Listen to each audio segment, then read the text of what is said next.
While the Commissioner's Ambassador Program highlights the impact that former players continue to have through active participation in league initiatives. The program will be led by Ryan Howard and Jimmy Rollins, joined by 10 other former Major League Baseball players, including Fred McGriff and Ichiro. Program members will attend the All-Star Game, the World Series, the Draft, MLB World Tour, and other events. And it's a pleasure to be joined by two outstanding players and two great representatives of the game in Ryan Howard and Jimmy Rollins right now. Jimmy, let me start with you. What does this new job entail for you?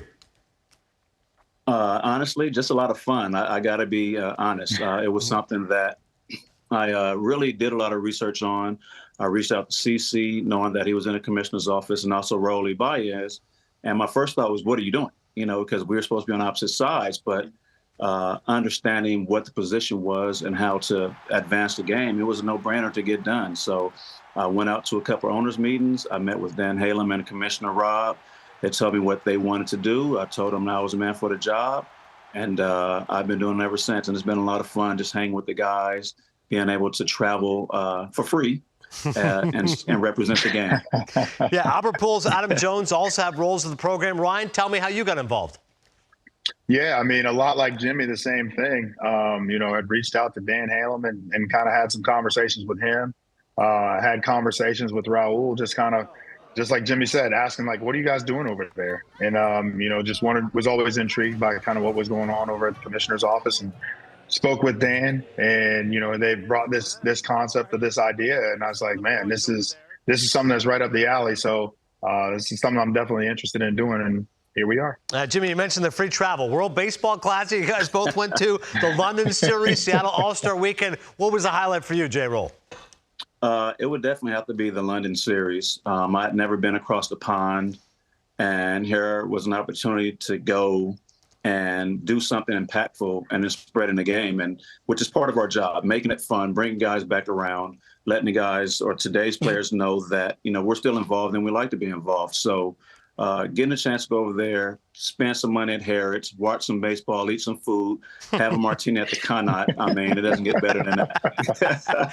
Ryan, how about for you? What was the World Baseball Classic like? Wait a minute. You see what I got to deal with over here? This was on the field, and now it's still off the field, man. I love this movie, man. No, it's great. I mean, I gotta say, it's the same. I mean, the London series was something that was very, very special. My first time as well going over there. You know, being able to kind of take it in, but taking in the crowd and seeing the turnout in terms of the people that decided to show up to the games. And both games, I believe, were both sellouts, and just their overall feel and what it was in London, and being able to spread that footprint. I ain't make it to Harrods like Jay did, or, you know, and all that kind of stuff. I was able to get a beverage up there, but you know, seeing the fan fest and everything, watching Swish and Dex and all those guys. A lot of fun. You know, going out there hitting the home run derby and just seeing how the fans all reacted to it was something really special. Let's talk a little more baseball. What's even better is that the Mets and Phillies are there next year, so we have vested interest. Yes, sir. 100%. Yes, sir. Look forward to that. Jimmy, you played with Scott Rowland, of course, left side of the infield back in 2001, your rookie year. Then in 2002, Rowland got traded. But how cool was it seeing Scott Rowland inducted in the Hall of Fame? It was very cool. And, you know, long before he was inducted into the Hall of Fame, I would always say to myself, how much fun would we have had with us on the left side? He made my job so much easier. We had talks early on, and there was a couple times where I would come into his territory, and he let me know right away, hey, you worry about everything up the middle. I take everything to your right. And I was like, yes, sir, Scotty. And so I learned to go up the middle and make that slide and play with the spin, but also helped me perfect my backhand, because if a ball did get by him, which not many did, I had to be ready to make that play. So to see him go in, the battles that we had, him coming in second base, trying to take me out. And sometimes I'm like, you remember I was still your teammate at one point. That was Scott Rowland. He was coming in. I'll look at Chase, hey, give me the ball early so I could get rid of it, because if he hits me, I'm going to be hurting. So it was great to see him go in. It was really cool to see. And, Ron, I wanted to ask you about Bryce Harper playing first base in Philadelphia, something you're an expert on. What do you make of Bryce's transition, how he's fared so far? Yeah, I mean, I think it's a transition. I mean, I think people think it's a lot easier than what it really is. I mean, there's so many different elements that you kind of have to take into play. Different kind of throws, guys throwing cutters, sinkers. I think the biggest thing Ryan, for Bryce we always do is, four seamers. You made him cut and sink. Here we go.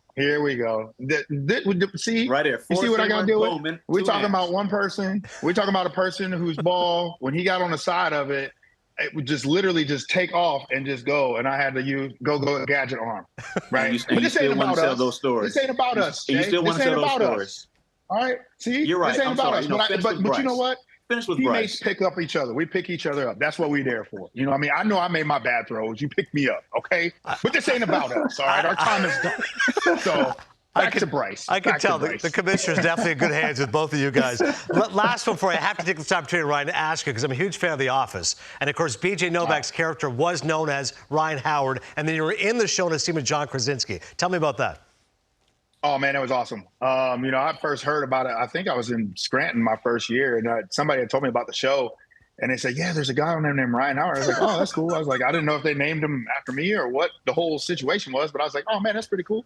And then started watching the show. So once I got the opportunity to get on there, man, like Craig and John, those guys were great. So, they really made it easy for me and just allowed me to kind of be myself. Yeah, you got to have a character on the show. And, of course, J-Roll is on a show. As always, a fantastic job on TBS. Hey, honestly, congratulations to both of you guys. And J-Roll, always love watching TBS. My man, Ernie Johnson. Of course, Pedro, we love. And Ryan, love seeing what you guys are involved with the game. Enjoyed you as players and enjoyed you giving back to the game as well. Props to you both. Thank you very much. Appreciate it. All right, that's Jimmy Rollins. And my man, Bryce is going to be all right at first base. He's going to be all right. All right, that's the final word. We look forward to seeing this Phillies team make some noise.